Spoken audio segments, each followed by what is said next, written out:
Ryan Reynolds here from Mint Mobile with a message for everyone paying big wireless way too much. Please, for the love of everything good in this world, stop.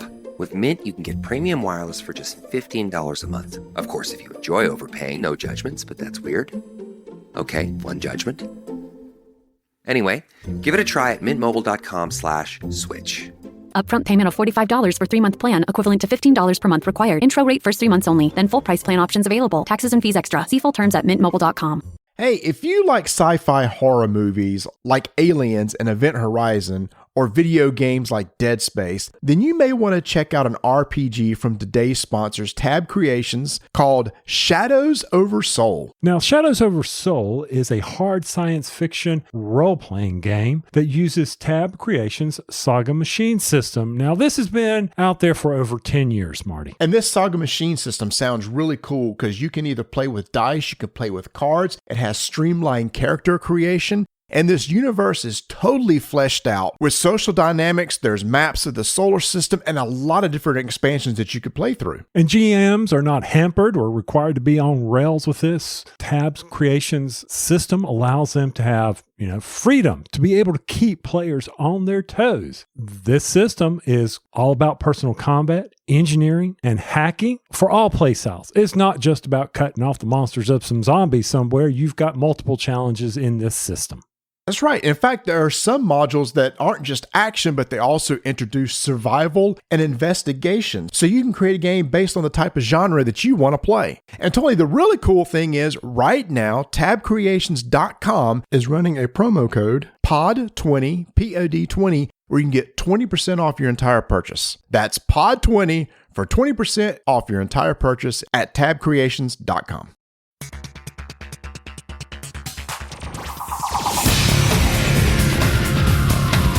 Hey y'all, it's time for Rolling Dice and Taking Names. In this episode, the guys share their Tantrum Con experience, including the moon pie eating contest. Plus, they review Altay, Seti, Hispania, and Rainbow. So let's go old school and eat that moon pie and drink an RC while listening to the episode. Hello and welcome to Rolling Dice and Taking Names. This is episode 343.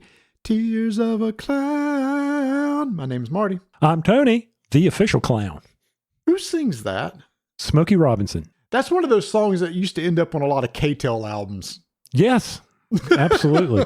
As everybody knows who's been listening for 343 episodes or whenever we started doing songs, which we can quickly go over to our RDTN song title sheet maintained by Jerry. Thank you, Jerry, for doing that. In episode number 16, when we started doing this, usually I base our titles on things that we're going to be covering. But since we've had a lot of games due to 2 conventions, Tantrum Con, which we'll talk about here today, as well as Dice and Diversions, I don't know what we're going to put in the show because we're basically vaulting them to bring them out again, because if Marty doesn't, because congratulations on your other trip around the sun, sir. Today we're recording on his birthday. What a way to spend your birthday. What a way to waste your time. I wouldn't want this any other way. Yeah, this is a great present. Yeah, don't lie. But as we get older, we have to record sooner or we completely forget about the game. Y'all, he's not kidding. So we'll play a game a few times, and then it's like, all right, let's hurry up and record while it's fresh in our mind.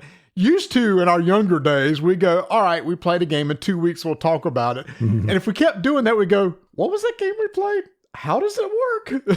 I mean, the game we played last night that we'll record a review of, and then he may pigeon, he may put it in here. I don't know what he's going to do with it. No, let's put it in here because it's a hot game and it's by one of our favorite designers. So yeah, let's put the Altay is what we're going to be covering. But yeah, let's put that one in here. But then you mentioned a game and you said, well, I like this game, like whatever it was you said last night. And I go, when did we play that? Oh my God. Diluvium. I'm like, and it hasn't been 2 months since we played it. And I'm like, I don't remember. But I thought I had to see the pictures. So now I'm a visual memory person. I'm just like, okay, I got to go to the grocery store after we record. Prevagen is in the cart. Is that prescription? No, it's over the counter. Okay. He knows. Of course I know. I want to know these things. I see the commercials. I watch CBS. So, I mean, this stuff is easy for me. But let's talk about Tantrum Con, which was held not one of the cold weekends here in Charlotte, North Carolina. It was in January. We do know that I know Kevin reached out to me and said, I want you to hold this weekend. I'll let them do the announcements, but we know it's going to be in a similar time slot as this year, probably just a little bit later. But so I think they're still finalizing everything, so I don't want to say the date unless he told you. Did he tell you the date was? No, he did not. Oh, okay. It's still going to be in the January, February timeframe, right? Mm-hmm. Within a few weeks of where we are now. Yep. Right.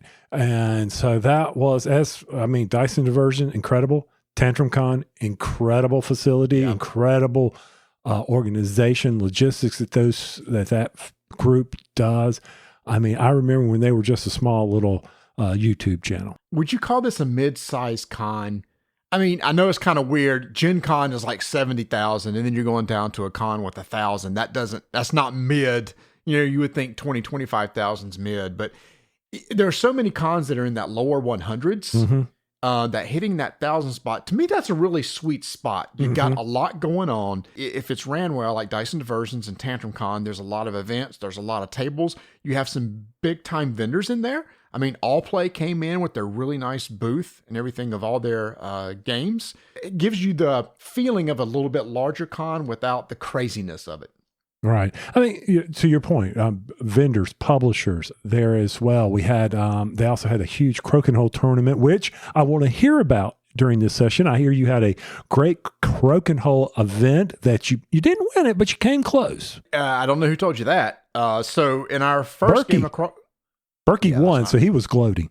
Oh my God. Okay. So there's a whole story here. Yes. We played Croaking Hole. So they had like content creators and stuff do like a little tournament and stuff just for fun. And so I got paired with Ryan from Man vs. Meeple. Mm. And so we went up against Chad from 25th Century Game. Mm-hmm. And we needed somebody else. Not enough people showed up. So the guy that ended up sitting in on it was one of the organizers who was the North Carolina state champion last year. Wait, whoa, time. There's actually a state champion. Okay, interesting. Yeah, that was a blowout. An absolute blowout. Number one, Chad...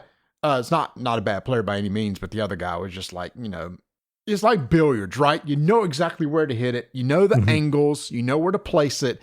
And that's what he's really good at. So he beat us. Now, we went to a consolation game. We actually did win the consolation game. Okay.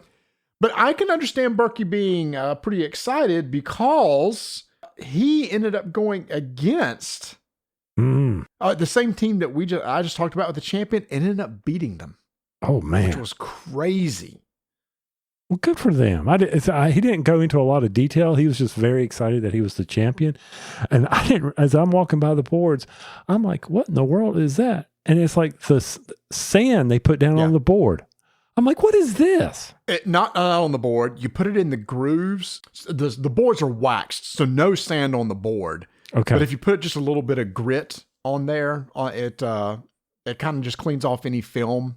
Kind of rubs it off and stuff. So it'll slide really well. So the sand doesn't stick to the disc. It just kind of cleans it off if there's any residue or something on it. Well, of course. I mean, that's professional. They had these little holders for the disc. And I was like, this is all out. And I know it's serious. I really do. I'm not trying to make fun of it because it is a very serious sport. I mean, it's a lot of, it is knowing angles. It's not just about flicking something. There's strategy involved in this. There's blocking. Oh, yeah. I mean, it's kind of like, it's like a small scale version of curling. I was getting ready. I was looking for that word, curling. Yeah. Definitely the same sort of concept. You try to place something in a certain place to protect maybe another disc that's somewhere else. So, and I can't remember the scoring in curling. The scoring in this is very similar. For every disc you have in the same circle, they kind of cancel each other out. So it's really easy to calculate a score real quick. But it's funny. I have a Croaking Hole board here. I bought one of the Mayday ones, which is one of the less expensive ones. But I have it downstairs and I never use it. I should really bring that on holidays because that's just a good game I can teach real quick. And I think people would enjoy it. I've taught it a couple times on mine, but then it's funny. Some people get bored. Well, I think you should only be allowed to use your non-dominant hand. I'm like, why are you changing this? There's a lot more to it. They just make it a fun game. I'm like, this is pool, people. Yeah. So, all right. Well, what other fun did you get to do? Because I only made it down there to Saturday, and we'll talk a little bit about the strike tournament as well as our Emerald game that we taught, Emerald Skulls. The other memorable event was I got to go to a Midnight Diner, so I had to include food. Okay. Food.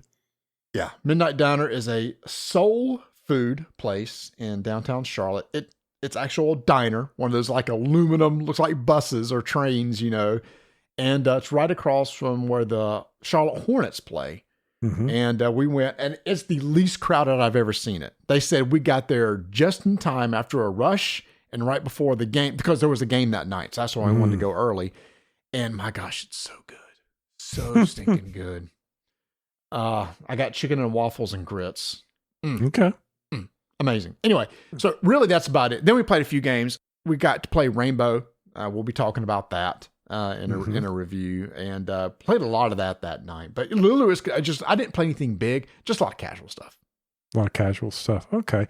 So back to the convention. I mean, first off, there were these huge game halls. That's incorrect. You know what? I did play Outer Rim. I forgot. I played Outer Rim. Played Outer Rim? Yep. Which is good. I did bad.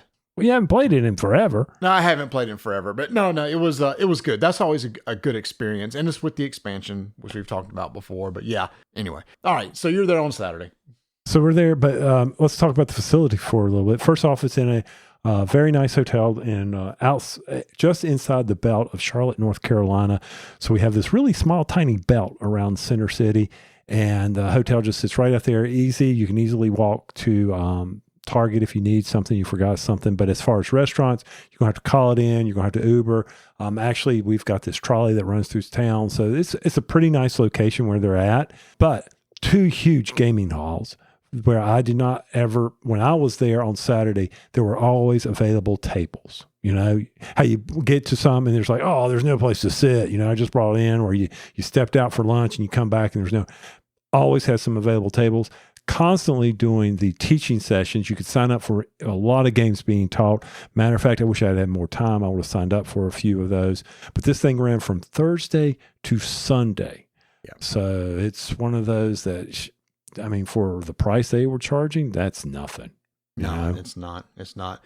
And we had a good time. We got several games that we wanted to play to the table. But then we had our big strike event that night, where it was, strike event. It's actually called the Moon Pie eating event. That's basically, we teach strike to a room full of people, and there was 30 something people there, something like that. It was a decent crowd. I was surprised at the number of people that showed up. So we teach them strike. Each table plays strike.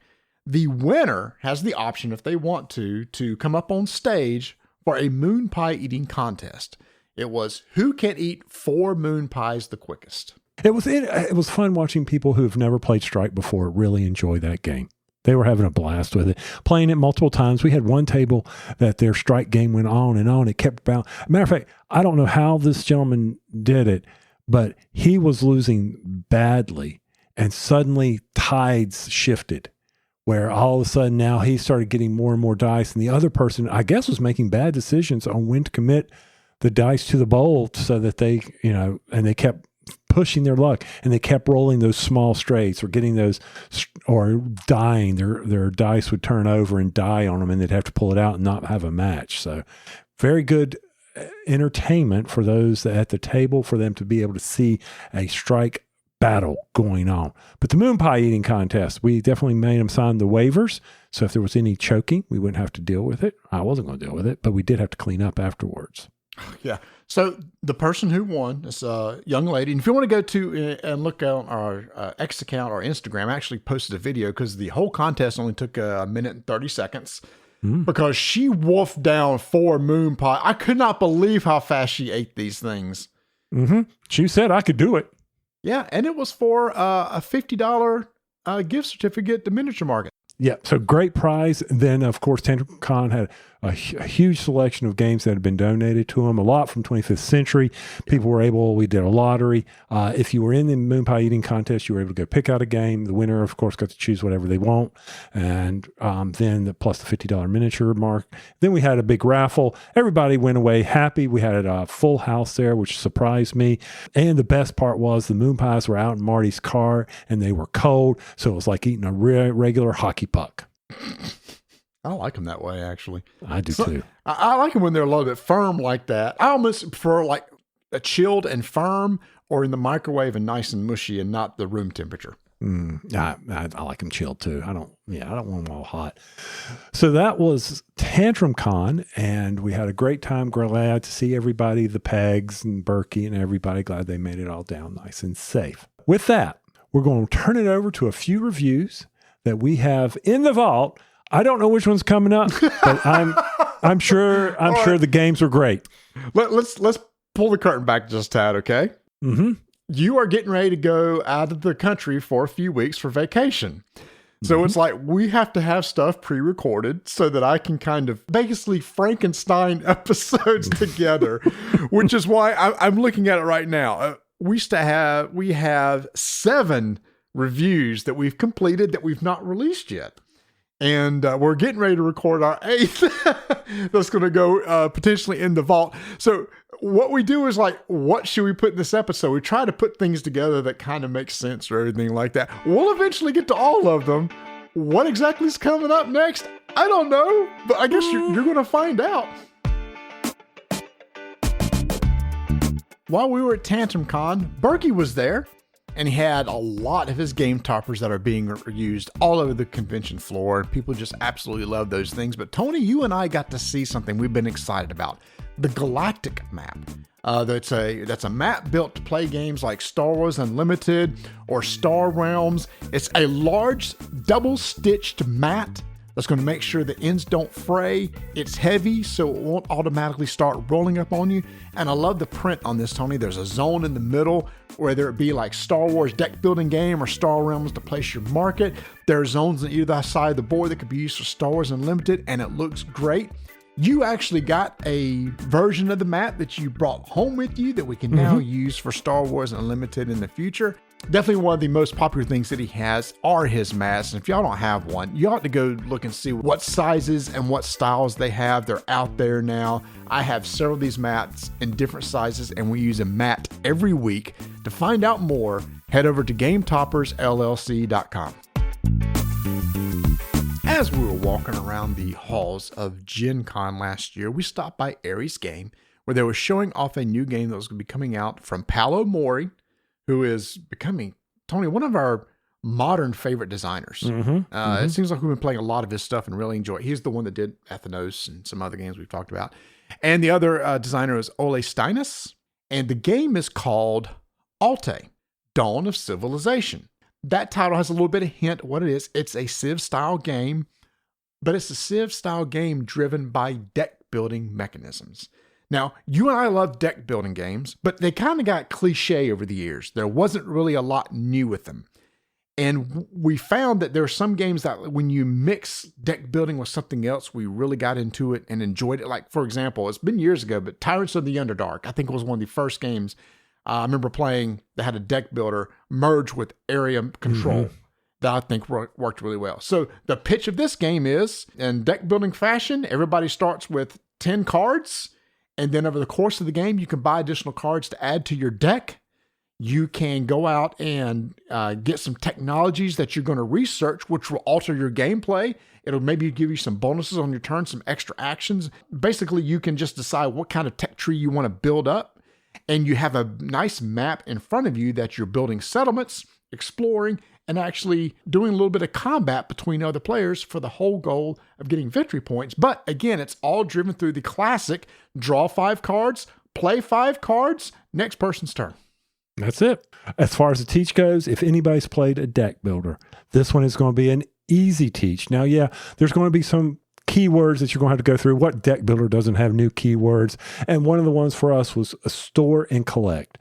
Now, what does this mean? So some of the cards, when they come out on the table, they stay out on the table. They don't get discarded because you are able to, when you produce the resources, you're able to store those resources on those cards that you can then use later. But once you've filled up the collect card, then you immediately have to resolve that card. The most common one is when you build a settlement. 2 apples allow you to go out and build a settlement. You can have up to 4 in an area where you already are, or it can be in a settlement where there is none adjacent to one of your current settlements. One of my favorite things to think for this game, I was really concerned about the battling element of this game, Marty, which is not common in deck builders.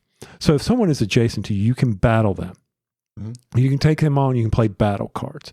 And based on the strength of the number of settlements you have, plus the number of battle cards you play, and battle cards either have 1, 2, or 3 swords on them, that determines your battle strength. And as long as you exceed them, then you may then claim one of their settlements, which, by the way, gets you victory points at the end of the game. Or they have the ability, if they have battle cards in their hand, they now have shields, which now they can defend. But if they defend and you don't win, they get one of your settlements. So there's this risk to it. You know, I was really concerned about this. And the reason why is I was concerned that it was going to become a huge free-for-all. You know, I wasn't going to be able to work on that technology, work on those engines that you like to develop in a deck builder.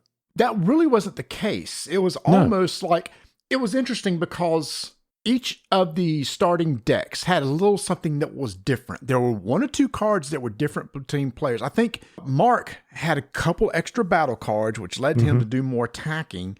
I had a card that let me store culture, which was a little bit better in researching technologies, because a lot of those used a culture resource. What was your special card or 2 in your deck? I was able to pull in some of the culture. I was able to store some culture like you, but also I seemed to, the way it was working out, it seemed like I was able to produce more resources.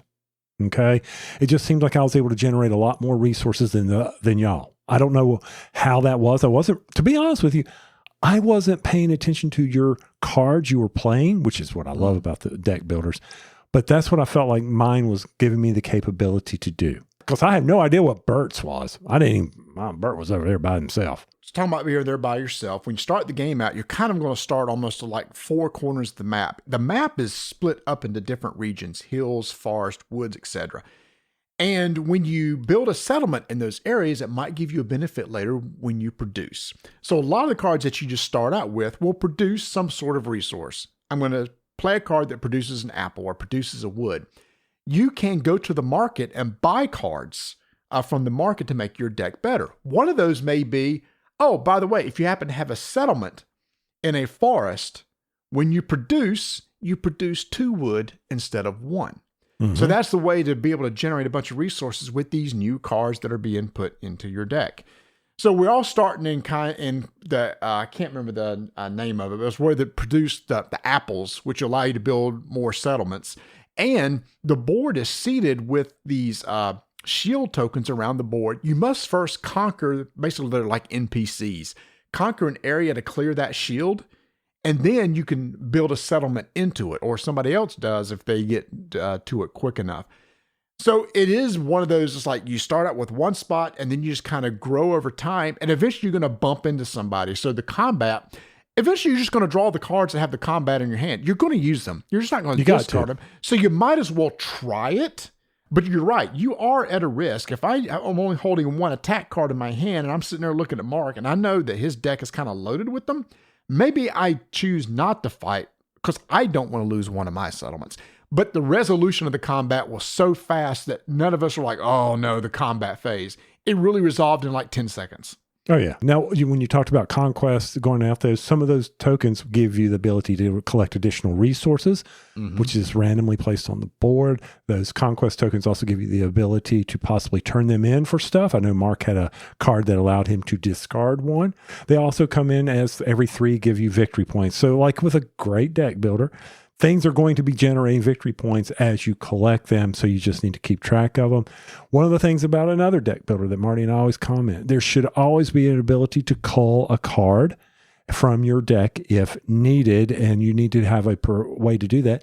And they do. We mentioned, the battling. We mentioned you're going to produce resources. You're going to do some settlements, but you're also going to develop achievements. There are 2 levels of technologies that enhance your capability. They stay on the board. Some of them may have always recurring, like where I had one achievement that gave me the ability to defend. If I have a settlement there, I get an additional defense. Another technology said, hey, cull a card. Another one was move a settlement. That was pretty powerful. Straightforward, nothing complicated about these things, but they were key in developing your strategy. Wonders, on the other hand, which is your level 3, were all about in-game victory points, how you would generate the in-game victory points. So you need to go ahead and say, okay, what is out there on the board? To do these achievements, you must have a resource that you can then claim one of these technologies, place a resource on it.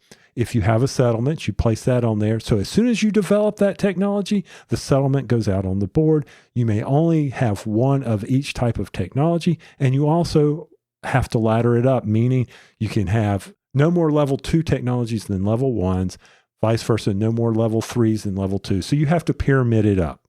You can't just do one level 1 and have 3 level 2s. That doesn't work. So it's a good check. I love the rule that you can't develop more than one at a time. That keeps somebody from being greedy and just grabbing a bunch of them. Oh, one just came out that was draw an extra card per turn. But dang it, I'm working on a development card right now. Now, you could trash it. You do have the option of the rules. Nobody did it, but you could trash the one that you have and pick up a new one. But I had already developed one of mine so far. I just didn't want to waste all those resources after I kind of done developing it. But like you said, the texts are easy. Draw an extra card. Or I had one that was discard a card to draw a card.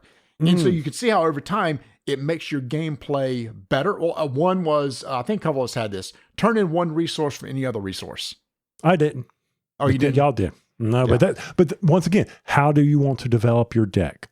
And so that's one of the things that you're sitting there trying to do and seeing, all right, what is my technology tree out of this? Well, how am I going to quickly recycle my cards? And that's huge in a deck builder, is can I quickly get the right cards in my hand when I need them to be able to develop these things?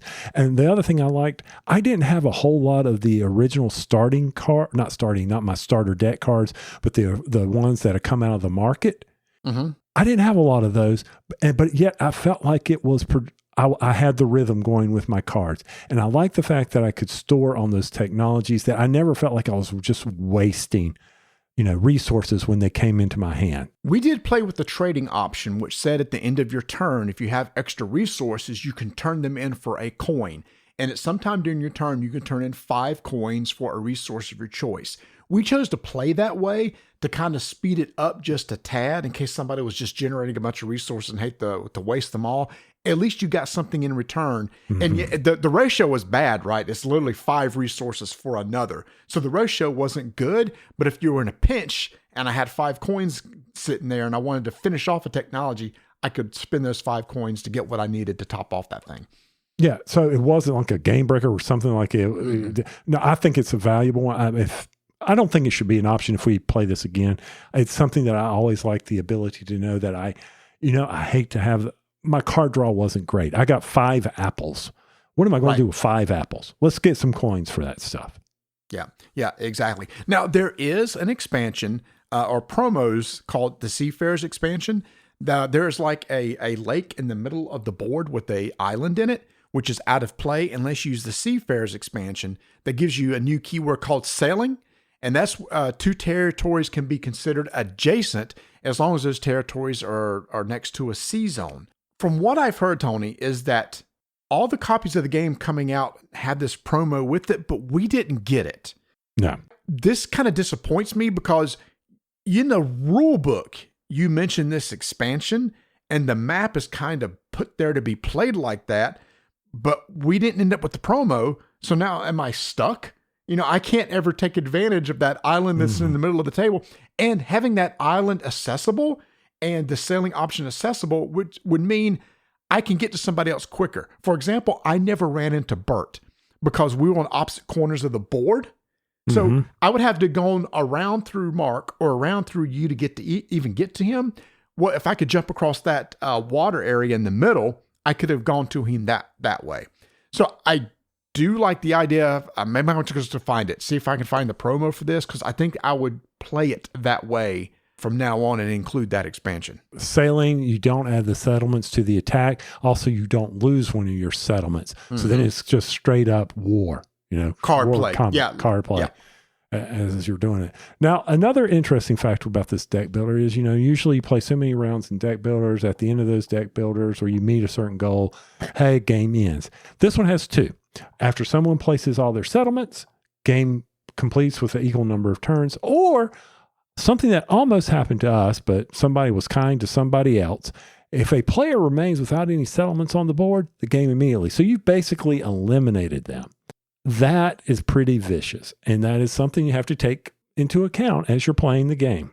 It is, and he said it could have happened because it could have happened to me because Mark could have done it. I didn't realize that Mark's deck excelled in combat, and at the beginning of the game, you can pick one of several places to start, and I started closer to him than anybody else. So when those combat cards come up, obviously I'm the one sitting there, so he's going to go after me, and he was just whittling my stuff down.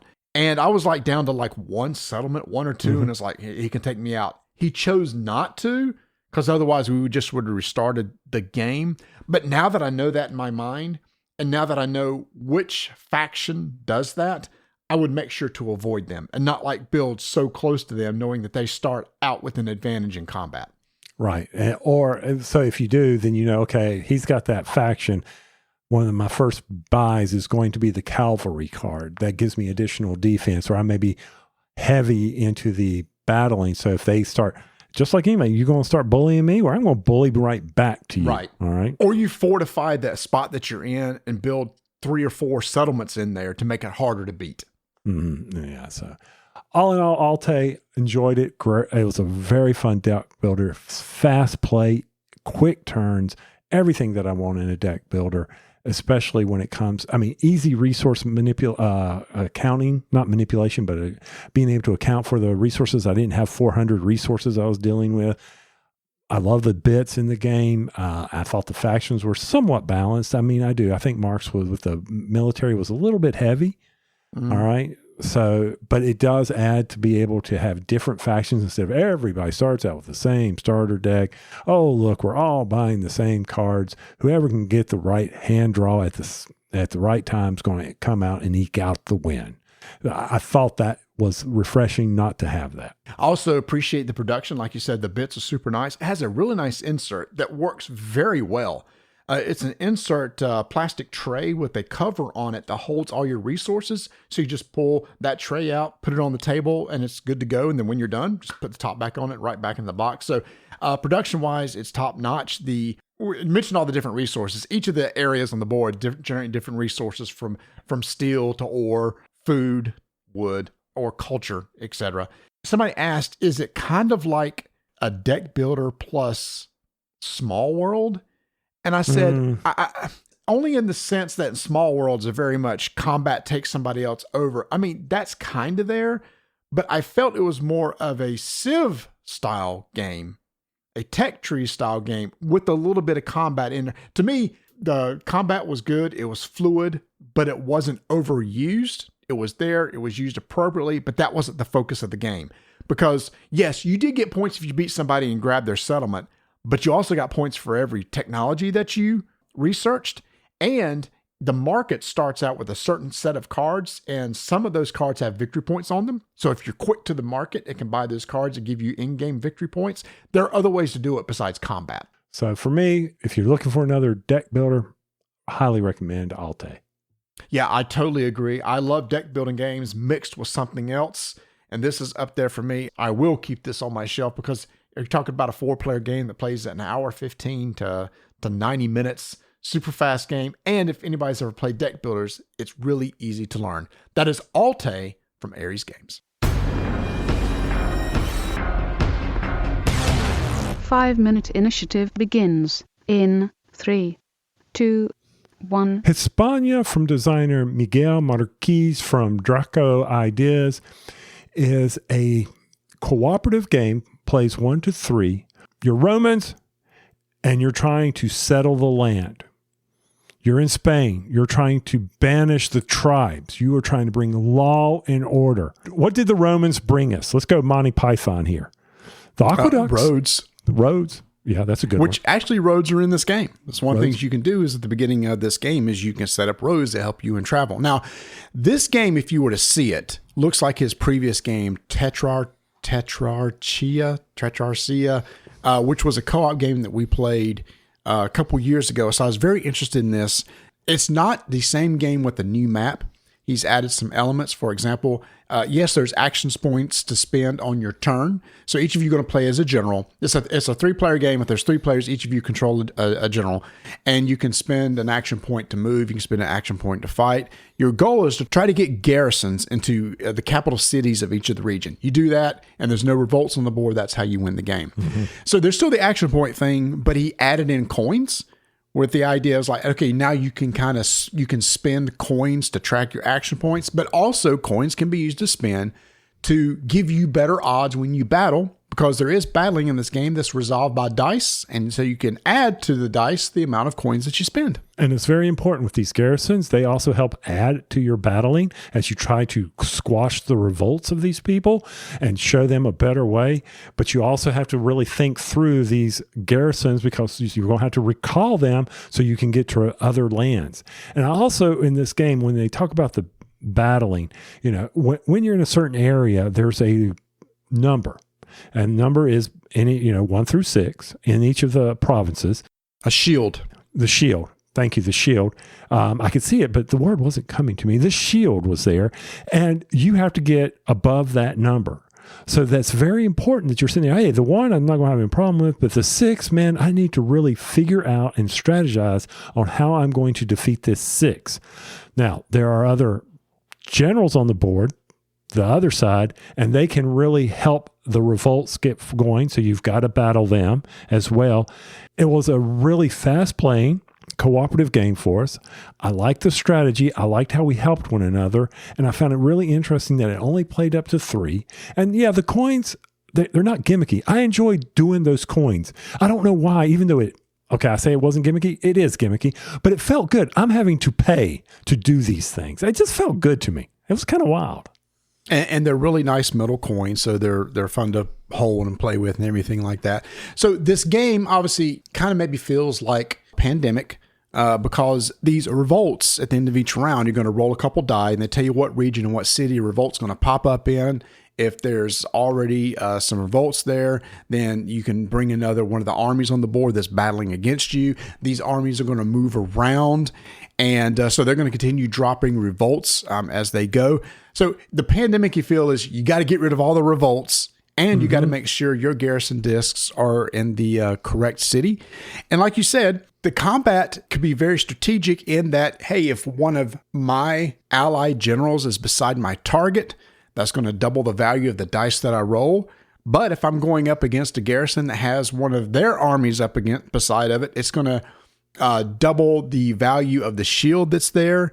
So there's these different things that you can do to strategize to get your generals into place and get your garrisons on the board, so that when you go to do that die roll, you have better odds of succeeding. Now, as far as this game goes, I mean, you have the basic setup, and then there's all these game variants that they place that allows you to play. 7 variants can be combined to 128 different ways of playing this game. It looks like in here it says 243 in the rule book. Well, I'm looking at the rulebook game variants, and it says 7 variants can be combined in 128 ways. It says these 3 values of 5 parameters can be combined in 3 to the 5th different ways, leading to 3 to. It's a lot. There's a lot of variability in this game. Right. If I play a game of 128 times, something happened. I would be interested to see how this game plays solo. I would never play Pandemic, but with this such a small footprint and only being able to do, up to 3 players, I wonder how this would be. Maybe you'll bring it and we can share play solo while you finish reading your chapter over on when we're getting ready for game day. There you go. So yeah, another thing that they added in this, the designer wanted to note too, is that the amount of variability you do have in this game as far as difficulty. It's way more than his first game. There's 5 different levels of difficulty that you can modify, from the number of coins you have to spend on your turn, the number of garrison discs that you have, the number of roads you get to start with, the initial Hispanic armies that are out there. So all that goes from a low difficulty to a high difficulty, and you can just randomize that in any way you want. So a very easy game to learn. I think the only tricky thing is making sure you understand how combat works, because several different things come into play when calculating that formula. Oh, one thing I like too, a built-in clock. At the end of each round, one of the revolt discs goes onto a timeline. And one of the ways you lose the game is if there's a revolt and there's no more disc to put on the board, you lose. That has the pandemic feel too. But each round, one of those discs is coming out of the game. So as you go, there's less and less discs to even populate the board. For me, if you're looking for a small footprint cooperative, 1 to 3, yeah, give this a try. Variants will definitely keep the game fresh for you. I enjoyed playing it. I can't wait to see what some of the difficulty brings. Yeah, and also one thing I like too is that there's different scenarios at the end of the book. It is an historical game, so there's different ways you can set up the board to kind of recreate these scenarios that happen during the late BC years when this occurs. So this is Hispania from Draco Ideas, a really solid 1 to 3 co-op player game. 5-minute initiative is complete.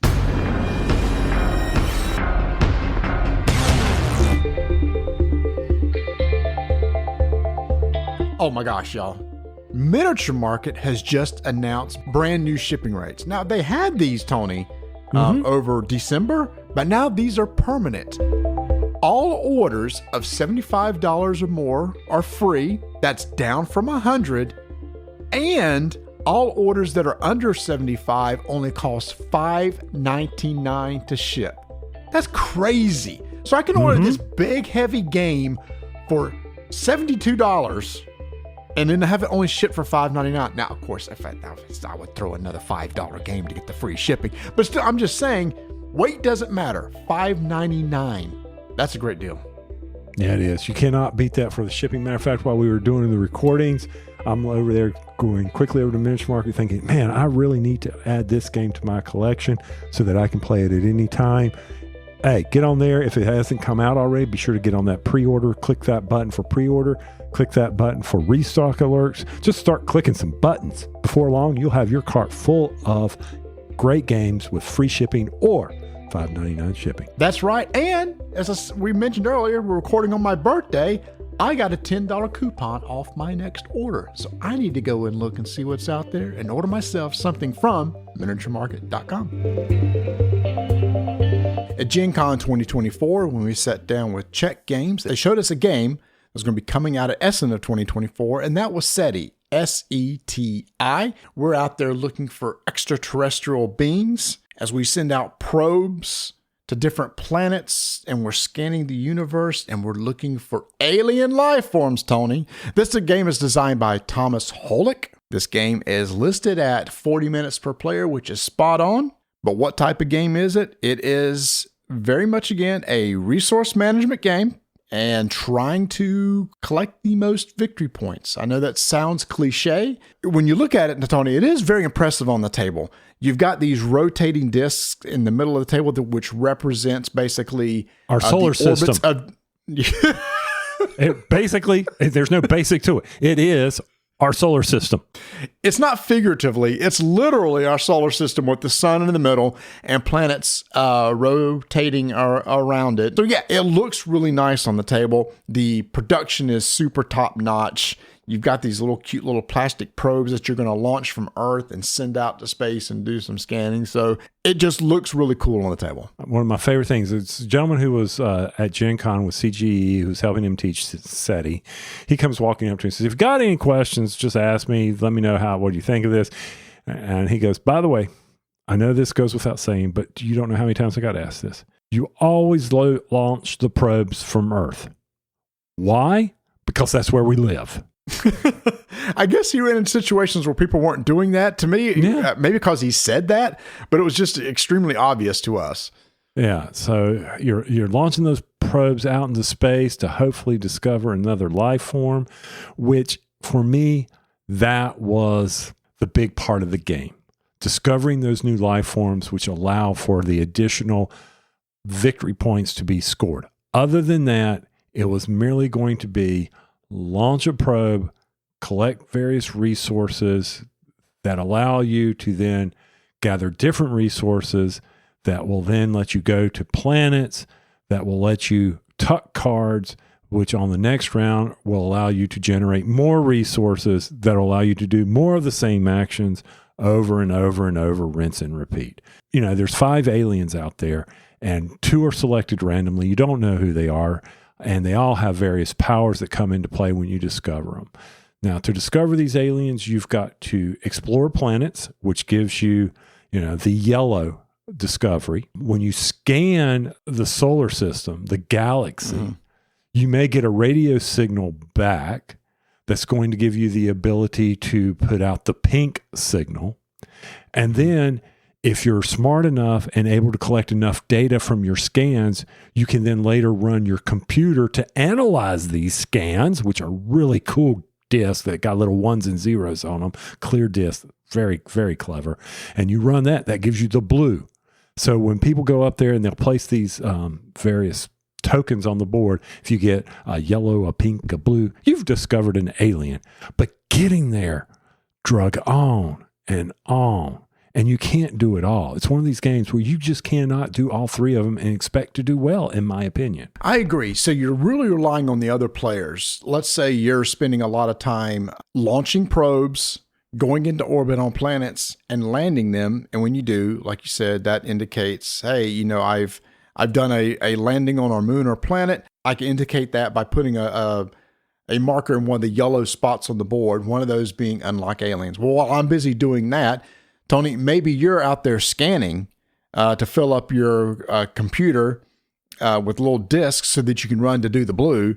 And maybe Mark is trying to get the other, because when you scan, a spot is scanned over and over until everybody has their pieces on this little area of the board. And once that's done, it's area majority. Whoever got the scan the most of that zone will earn the right to put one of their pieces down for the pink for the scanning out on the board. So that is one of those situations. Well, do I spend a lot of trying to make sure I get the area majority in here so I can get the pink, or am I just going to let somebody else do it and I'm going to focus on just sending out probes and landing? Yeah, and if no one else is doing that, then y'all are stuck. Right. And that's one of those things too. I felt like, well, I guess I better start doing it. And some of the little areas that you scan maybe only can hold up to 4 pieces. Some was even more than that. So maybe you scan ones with less so that you can hurry up and try to fill it up. And then so you can put out one of your pieces on the pink spots on the board. But the challenge is scanning. You may only scan from your home planet,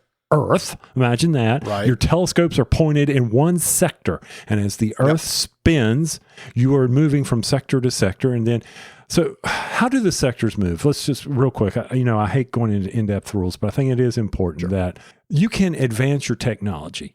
And you do that by gathering resources that say, hey, if you spend 6, you may now research new technology that can either help your ability to send out probes or do landings on planets or enhance your scans or build a bigger, better, faster Turing machine computer. And when you do that, then you will be able to then rotate the solar system. And as this disk moves around, it has 3 spots. The first time it moves, you will only spin the inner ring, where the Earth sits. The next time it moves, you will then spin the ring outside of Earth. So Venus and Mars will start to spin. But Earth moves along with it. And the Earth moves along. Really cool. Inner ring with it. After you slap people's hands and say, stop holding down the rings. That was me, y'all.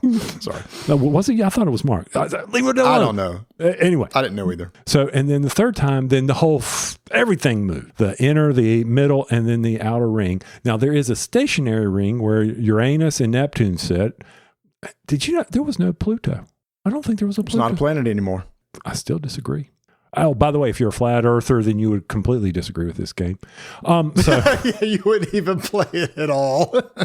Yeah, so I think that was the thing with the scanning, because it is constantly rotating. You can't stop it from rotating. Somebody buys the technology, it's going to automatically rotate. And you get a technology mentioned by publicity, which is another resource you manage. You're going to get publicity over the course of the game because you want to do these upgrades. One of the upgrades is when you scan, you can also scan one sector to the left or one sector to the right of the Earth, which helps.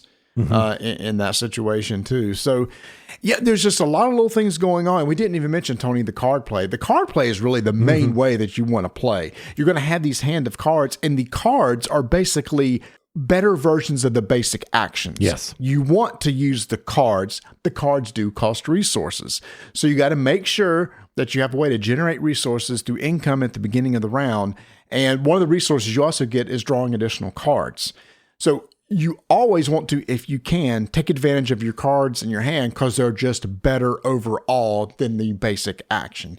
So I like that.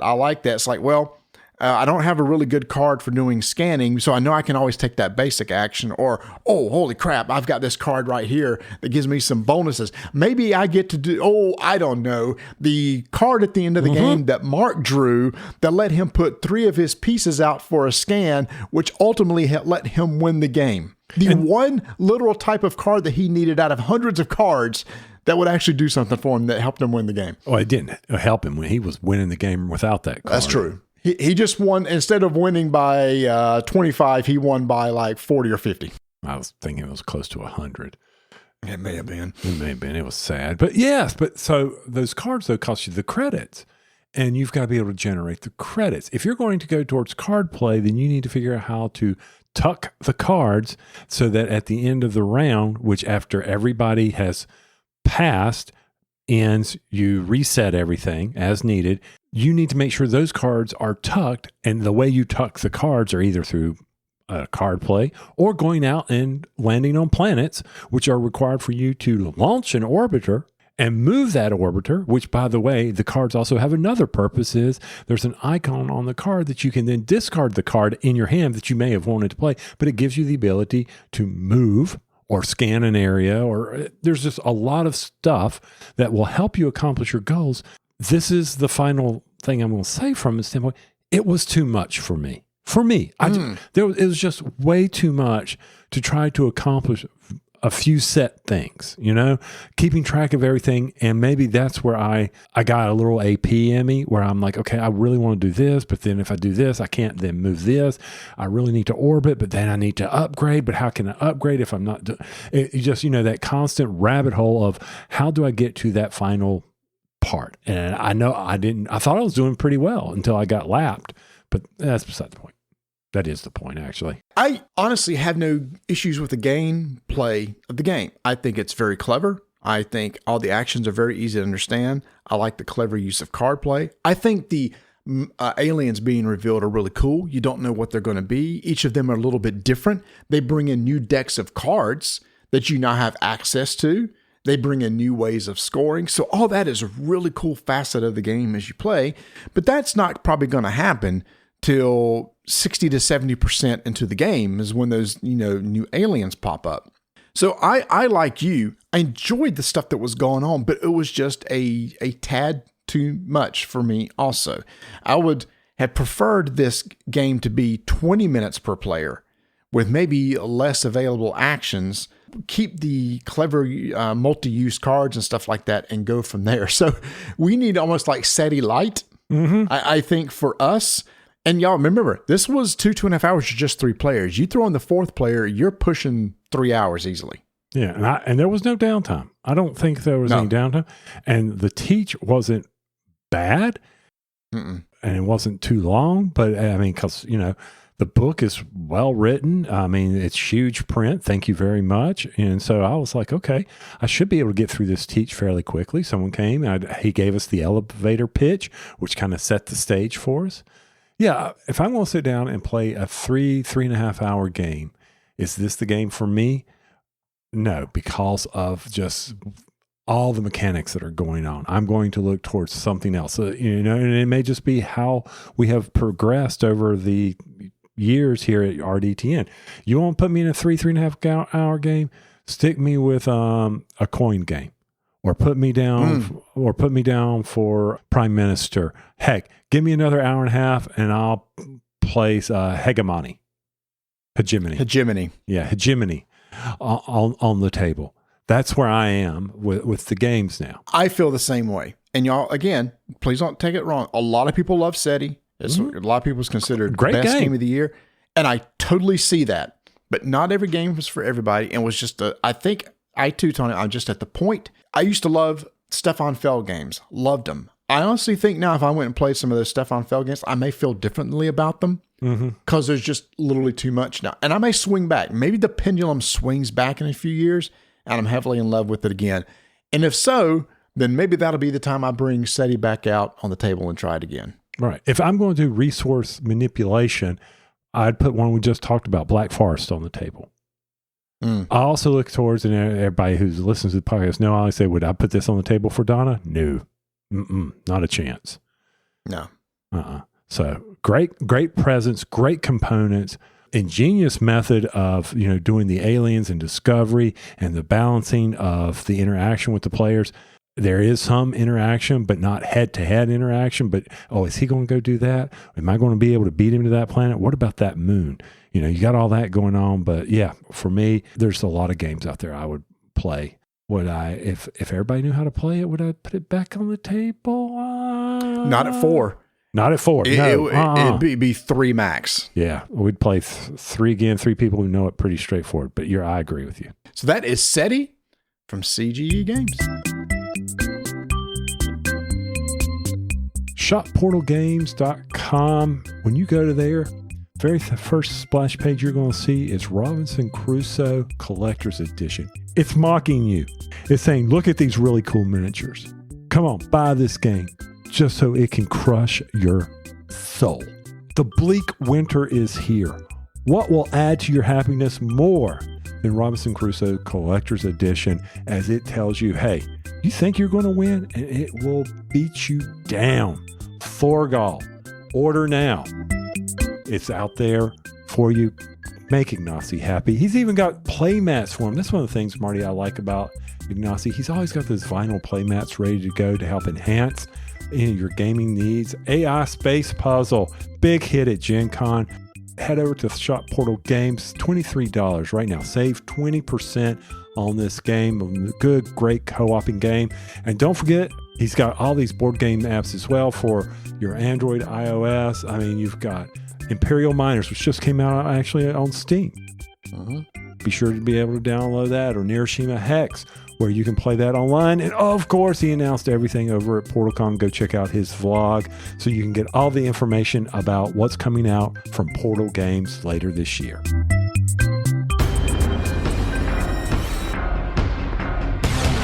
Five-minute initiative begins in 3, 2, 1. We recently talked about a game from All Play Games called Prey that we really liked, but I had several people say, Marty, you need to check out Rainbow. So while we were at Tantrum Con, All Play was there. I went over there and talked to my buddy Joe, and he even brought it up. He said, have you tried Rainbow? I said, no, but I've heard so much about it. He said, here, you need to try this out. Tony, this is one of those really small pocket games like Prey, where Prey is a trick-taking game. This is more of a card-shedding, ladder-climbing game, but it has a couple unique twists in it that I really like. I agree with you. When you first was explaining this to me, I'm like, I'm not getting it. I don't understand. It's not a ladder climbing game, but it's more of a trick-taking game to me. But the way you take the tricks is based on the ladder. I'm serious. To me, it was more trick-taking. It is more trick-taking than Arcs. I see what you're saying. So ladder climbing meaning this. So somebody is going to start out playing a set or a run of cards. These cards range from 1 to 6, and there's different suits. So I can play a 2, 3, 4. If I play that, that means everybody after me either has the option of playing a single card by itself or another run. The run doesn't have to beat the one that I have, but if they want to, they can. And why are they trying to do this? Because at the very beginning of the game, there's going to be cards dealt out in the middle of the table, which are going to be the points that are going to be earned during that round. For 4 players, 4 point cards go out, randomly go out. So whoever plays the best run on that turn, the highest run, will get the highest point card, and whoever plays the lowest run, or that one single card, will get the lowest. But Tony, the twist is the cards that we just played now become the scoring cards for the next round. So they're going to go out in the middle of the table and form another row of cards to earn. But here's the kicker. Let's say 2 5s were played. Numbers can be paired up together. So those 2 5s get paired together as a 10-point value that can be earned the next round. If 2 3s are played, there's a 6 there. But then if there's a 2 and a 1, then your awards for the next round will be 1, 2, 6, and 10. I'll say, oh crap, well, you definitely want to try to win the next round and play something good because there's a big point spread between 10 and 1. That's right. And that was probably one of the biggest challenges of this game to get people to understand is what am I going to do to keep people from getting big points next time we play, you know? It was just so unique to anything we've ever played with these trick-taking games, right? I wasn't expecting that because that's where the strategy really came in. Yeah, I agree. It's when to play your better runs or better sets or hold them back. Mm-hmm. There were some games I played where the point values ranged from like 1, it was like 1, 2, 2, and 4. It's like, I'm not going to waste my best cards on this. So I'm just going to, you know, I said you play a single card. Here's why you might want to play a single card just to get rid of it. You're still going to earn something, but as soon as you see some higher numbers jump out on the board that are being played in the sets or runs, you know the next round is going to be a big scoring one. So then that's when you want to pull out your big guns in order to award that. But Tony, there's one other twist that I think is really cool. In a lot of these card shedding games, the first one to run out of cards ends the round. Not so here. It's the second person to run out of cards. And why is that a twist? Because normally you're used to having the first person because after the second person runs out, game's over. So you could very well just be given up. You could be stuck and you wouldn't get those points. You thought you might be able to get those cards played, but you can't get those cards played. Not one bit. I'm not following. So the person who runs out, it can't play the rest of the game. Oh, I'm sorry. I'm sorry. I thought you were talking about if you've got still cards in your hand, the second person runs out. Oh, no, I'm just talking about the unique thing that the first person that runs out is kind of in a bad situation because everybody else continues to play. Right. Everybody else is still earning points and you're earning nothing. So you actually want to hold back and try not to be the first person out if possible. But yes, after that happens, you could get stuck with cards in your hand or a good set that if somebody else goes out on, you'll never get to use. But I think the twist was you don't necessarily want to be the first person out because you're just losing potential points. That's right. I agree with you. I see what you're saying. It was funny how we both looked at it differently from that standpoint. Because when I was sitting there playing, I was like, I really want to not hold on to the cards at the very end. I don't want to be that person who is going to be stuck with those cards because I may not get to play them. And then I'm losing out on potential points for that round. Because I need to make sure that we all are able to play right at the same time, that we all end basically at the same round. So you're like, maybe, how am I going to make sure that this happens? It was a surprising game. I really did enjoy it. I did too. And this is one of those games when you see the art, it's like, oh, it's somebody told me what a flying unicorn was. There's a name for it. I can't remember it. I said it's a unicorn, and somebody said, well, actually, it's a such and such because it's like a Pegasus and a unicorn that's mixed together. Anyway, it's like a cutesy game, but I thought, oh, that's just a cute little kids game. No, this is a pretty solid game. Rainbow is part of these new inexpensive games from Allplay, like Prey, only $10. It's one of those things, I will keep Prey and Rainbow in my bag. Now, personally, I think between the two, I think I still like Prey better, but that's because I am such a lover of just basic core trick-taking games, which is what Prey is, but I was pleasantly surprised by Rainbow, and we played the game a lot over our time at Tantrum Con. Yeah, this is one of those, and I love the fact that it goes to 6. 6 players. I can't wait to see how that plays. We didn't have 6 at the table, but I often have, like, when do I have card games that can go to 6 that play quick? And this game is going to play so quick. Now, one thing you didn't mention is you can play multiple hands and set, like, first person to 100 wins, right? Yeah. You can do things like that. All right. Yeah. I'm glad we got that someone mentioned it to us and that we got it on the table. This is Rainbow, designer by Mitsuko Suzuki from Allplay Games. 5-minute initiative is complete.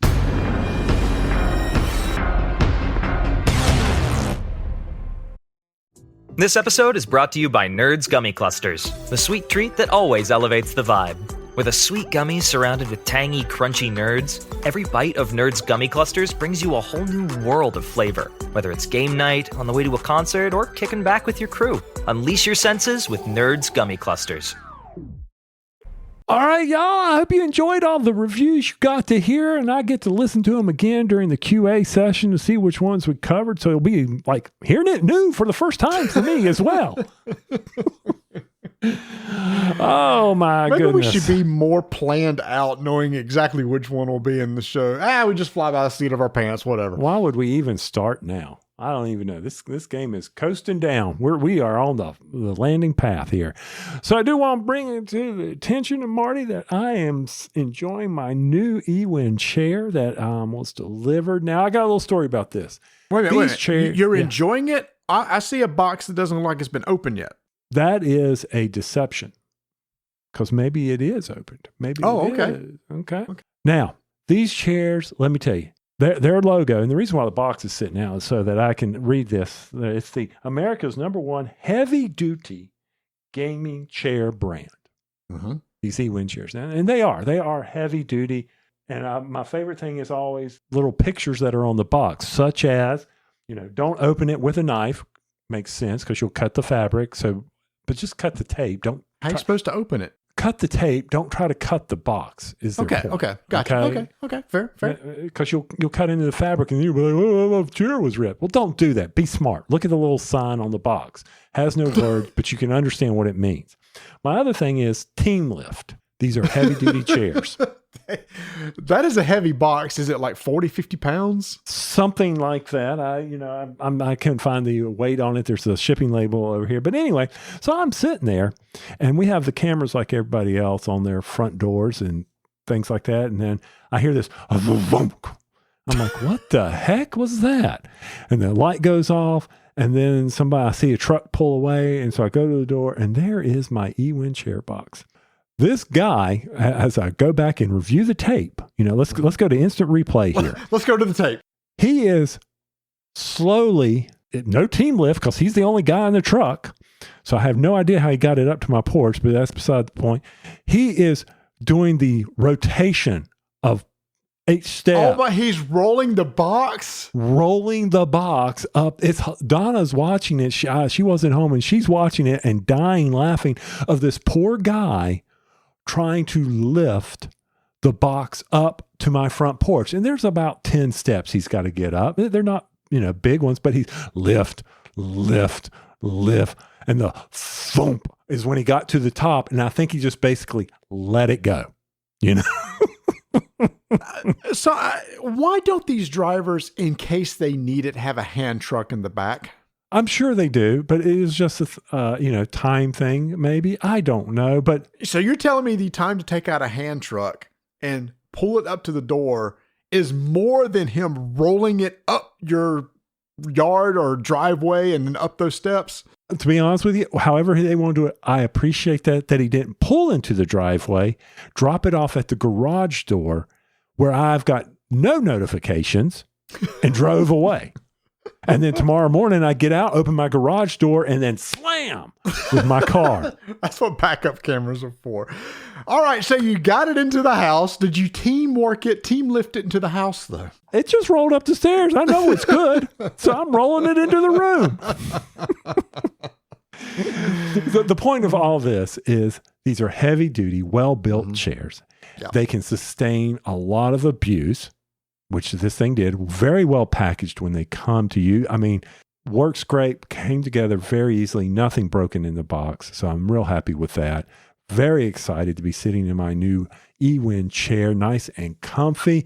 Not worried, my little pillow will stay on my headrest and not shoot across where my old one, the band would slip off periodically and people would laugh at me on Zoom meetings. So you mean magnetic? The magnetic one like you have. Yep, that is so sweet. So I'm very excited about that. Like I said, the fabric is comfortable. It's not hot. And when I can put my little blankie on my lap when it's cold here, I'm not sweating suddenly because of the faux leather. So I'm very excited with my Ewin chair. The whole point of this is they're not kidding.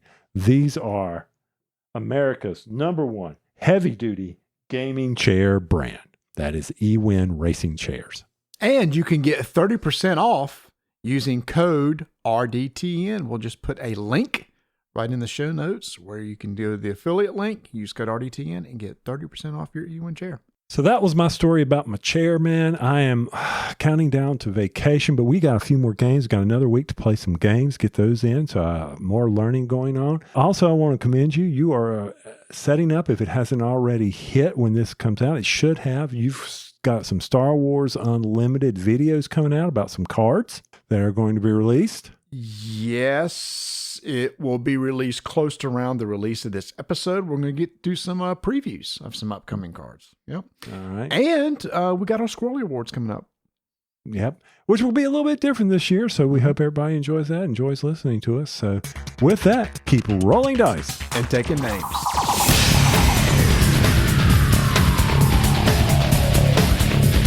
Hey y'all, thanks for listening. Our next episode is our annual Squirrely Awards. Come and listen to our top games from 2024. Follow us on all the social medias at Dice and Names. Please join our Discord channel where we cover topics on everything except board games. I am so disappointed in us, Marty, on this show. What? Our intro had nothing to do with playgrounds or anything in our Gen X. We're slipping. Oh my gosh. All we did was talk about games?